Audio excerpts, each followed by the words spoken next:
জীবনে একটা জিনিসের সাথে কোনোদিন আপোষ করবেন না, সেটার নাম নামাজ সালাত।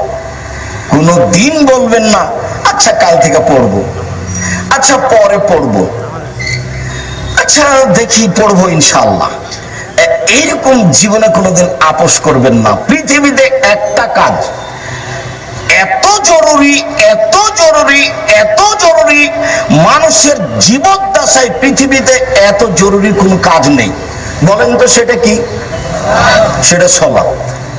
অজু করে পড়তে হয় সালাত, তো পানি নেই, ও তেমন করে পড়েন, মাটি নেই, এমনিতেই পড়েন। পশ্চিম দিকে কেবলার দিকে মুখ করে পড়তে হলে কেবলা বোঝা যায় না, এমনিতেই পড়েন। পরিষ্কার কাপড় পরে পড়তে হলে পরিষ্কার কাপড় নেই, যাতে পেশাব পায়খানা লেগে আছে সেটা পরে পড়ে। কোনো কাপড়ই নেই, উলঙ্গ হয়ে পড়েন। আমি দৌড়িয়ে চলে যাচ্ছি, শত্রু পিছন দিকে তাড়া দিয়েছে, ওইভাবেই পড়েন। আমি গাড়িতে উঠে আছি, শিকল ধরে আছি, ঠেল মানে না, বলে এইভাবেই পড়েন। অবাক ইবাদত, এরকম ইবাদত দুনিয়াতে নেই। সিয়াম রোজা, অসুস্থ আপনি এখন করবেন না, পরে করিয়ে, ঠিক আছে। হজ এবছর করিয়েন না, সামনে বার করেন, সমস্যা নেই। যাকাত আজকে হিসাবে ফরজ হয়ে গেছে, দুদিন পরে দেন, দুদিন আগে দিয়ে দেন, সমস্যা নেই।